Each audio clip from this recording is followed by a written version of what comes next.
안녕하세요. 새내기알베입니다. 이번 영상은 지난 영상에서 이어지는 수면 호르몬 멜라토닌에 관한 두 번째 영상입니다.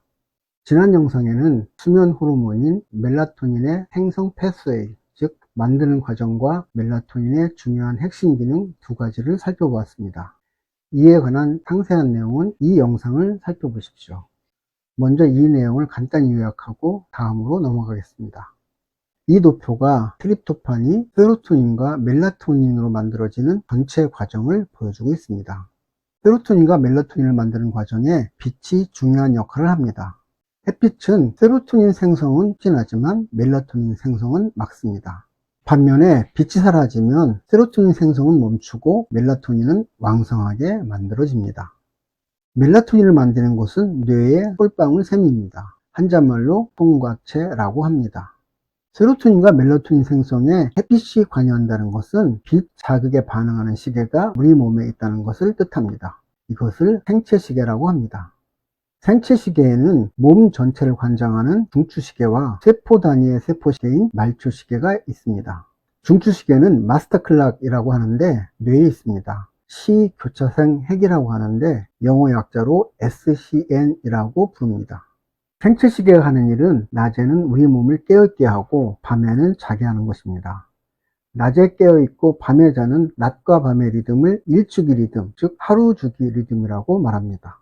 하루주기 리듬을 전체적으로 관장하는 것은 중추시계입니다. 그런데 간혹 중추시계와 말초시계가 맞지 않을 수가 있습니다. 그러면 하루주기 리듬의 균형이 깨질 수가 있습니다. 하루주기 리듬의 균형이 깨지면 건강을 해칩니다. 특히 밤에 잠을 잘 못 자게 됩니다. 그럴 때 멜라토닌이 중추시계를 도와 하루주기 리듬을 맞춰주는 기능을 합니다. 멜라토닌은 혈관을 통해 전신을 돌면서 꺼지지 않은 세포의 시계를 끕니다. 그래서 말초시계를 중추시계의 시간에 맞춥니다. 이것이 멜라토닌의 첫 번째 으뜸 기능입니다. 멜라토닌의 두 번째 으뜸 기능은 수면을 유도해 주는 것입니다. 멜라토닌은 수면을 유도하고 깊이 잠들 수 있게 도와주는 기능을 정말 많이 갖고 있습니다. 멜라토닌은 말초시계를 끄고 체온을 낮춰주고 스트레스를 줄여주고 혈압과 혈당을 안정시키고 성욕을 억제하고 근육의 스트레스를 해소해주고 위와 식도의 역류 증상을 줄여줍니다. 식욕을 억제하고 잠자는 동안 방광 기능도 개선해줍니다. 지금까지 지난 영상의 내용을 간략히 요약했습니다. 지금부터는 멜라토닌의 세 번째 으뜸 기능인 항산화 기능에 대해 알아보겠습니다. 멜라토닌의 기능 중에 잘 알려지지 않았지만 정말 중요한 기능이 항산화 기능입니다. 보통은 항산화 기능이라고 말하지만 사실 항산화란 실제로는 활성산소라는 좀비로 변한 물질들을 원래의 물질로 되돌리는 환원 기능을 말합니다. 이것은 제가 여러 번 설명한 바가 있습니다. 여기서 활성산소라고 퉁치는 것들도 사실은 처음 미토콘드리아에서 만들어진 수산화 라디칼과 같은 오리지널 활성산소가 아니라 이들 오리지널 활성산소에 의해 또 다른 활성산소가 되어버린 우리 몸의 일부들입니다. 그래서 활성산소를 활성산소종, 즉 ROS, Reactive Oxygen Species라고 합니다. 여기서 스페시스가 종족이란 뜻입니다. 즉 불특정 다수의 무리라는 뜻이 이름 안에 들어가 있습니다. 이 그림이 수산화 라디칼에 의해 지질이 산화되면서 마구잡이로 만들어지는 여러 활성산소의 예를 보여주고 있습니다. 원안에 있는 것들이 모두 활성산소 종들입니다. 자세한 내용은 이 영상에 설명되어 있으니 꼭 한번 보시기 바랍니다. 재미없고 지루하지만 맨발 걷기가 왜 병을 고칠 수 있는지를 이해하려면 활성산소가 우리 몸을 어떻게 망치는지를 먼저 알아야 합니다. 활성산소의 공격으로 전자를 뺏겨 또 다른 활성산소가 되었다는 것은 그 물질이 산화되었거나 산화되어 가고 있다는 것을 뜻합니다. 이렇게 산화되어 가고 있는 물질들을 제때 환원시켜 주지 못하면 이러한 물질들은 독소가 되거나 염증이 되거나 암이 됩니다. 활성산소종과 항산화 물질은 관계가 있을까요? 활성산소종을 항산화 물질이 환원시켜 준다 라고 말하면 답이 될까요? 물론 답이 됩니다. 그런데 이 두 개념에는 아주 재미있는 관련성이 있습니다. 왜냐하면 이들의 관계는 사실 사촌 정도로 아주 가까운 사이이기 때문입니다. 다시 말하면 같은 종족이란 뜻입니다. 이게 무슨 뜻일까요? 지금부터 간단히 설명하겠습니다. 이것을 이해하면 활성산소에 대해 많은 것을 알게 됩니다. 물질의 가장 작은 단위를 원자라고 합니다. 원자는 여러 원소 중에 하나일 수가 있습니다. 원소는 내부의 핵과 그 주위를 도는 전자로 구성되어 있습니다. 핵은 양성자와 중성자로 되어 있습니다. 외곽을 도는 전자는 하나씩 따로 도는 것이 아니라 두 개가 쌍을 이루어 돈다고 합니다. 그래야 물질이 안정성을 갖습니다. 그런데 만약 어떤 사건이 생겨 쌍을 이루고 있던 전자 중에 어느 하나를 잃게 되면 어떤 일이 벌어질까요? 이때 이 물질은 두 가지 방식 중 하나로 움직입니다. 대부분의 물질은 잃어버린 전자를 찾아오기 위해 스스로 활성산소, 즉 라디칼이 됩니다. 그래서 가장 가까운 데에 있는 물질에서 전자를 탈취하려고 합니다. 활성산소총, 즉 활성산소 종족의 멤버가 된 것입니다. 그런데 아주 예외적으로 어떤 물질은 착하게 반응합니다. 잃어버린 전자를 찾아오는 대신에 혼일전자가 되어버린 나머지 전자도 주워버리는 것입니다.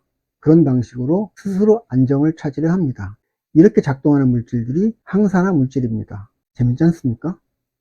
비타민C의 항산화 메커니즘을 다루었던 이 영상을 보면 그 내용이 자세히 나와 있습니다.